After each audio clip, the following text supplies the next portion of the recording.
qu'on les fait un peu à l'arrache, mais j'ai souhaité, après le conseil agri-pêche et notamment pêche en ce qui nous concerne, de dimanche et lundi dernier, venir vous rencontrer, d'abord pour échanger avec vous sur les décisions qui ont été prises lors de ce conseil, mais surtout d'évoquer avec vous l'avenir.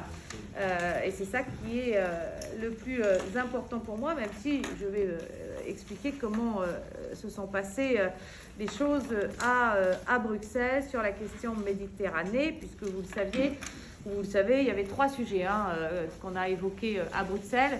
3 sujets importants sur lesquels l'ensemble des États membres devaient se prononcer. Le premier, c'est une résolution, bien entendu, qui visait, ou du moins une décision politique qui visait à définir les quotas entre le Royaume-Uni et les quotas partagés entre le Royaume-Uni et la France, et l'Europe, donc la France, dans les décisions qui allaient être prises. Ça, c'est un échec aujourd'hui.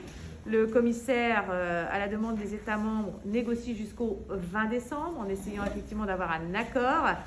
Et dans le cas contraire, nous avons décidé de mettre des quotas provisoires sur les 3 premiers mois pour que ces pêcheries puissent poursuivre leur activité. J'espère que le sujet sera réglé dans les jours qui viennent, ou du moins dans les 3 mois qui viennent au maxi, parce qu'après on risque d'avoir un vrai problème.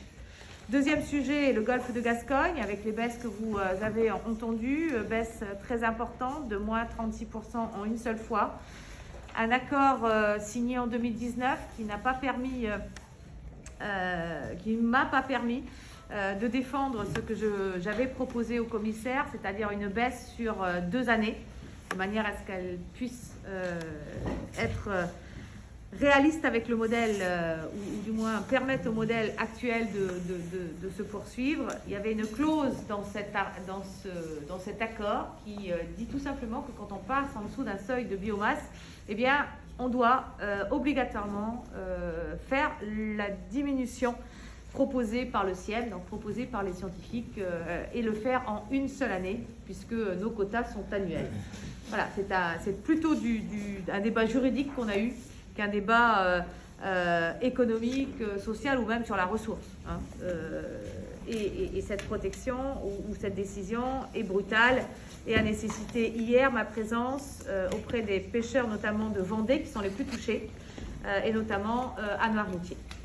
J'ai souhaité également, sur le 3e sujet, qui est le sujet de la Méditerranée et de ce qu'on appelle le plan WestMed, venir vous rencontrer là aussi au plus vite pour échanger avec vous sur ce qui a été décidé. Ce qui a été décidé sur la question du rendement maximal durable, puisque c'est notre objectif pour les stocks couverts par le plan, c'est-à-dire le merlu et le rouget de vase, parce que c'est essentiellement ces 2 espèces. Eh bien, rappelez-vous, la France s'est engagée à une diminution de 40% de son effort de pêche d'ici 2025. Nous sommes en 2022 et nous travaillons sur les quotas 23. On voit bien que 25 s'approche.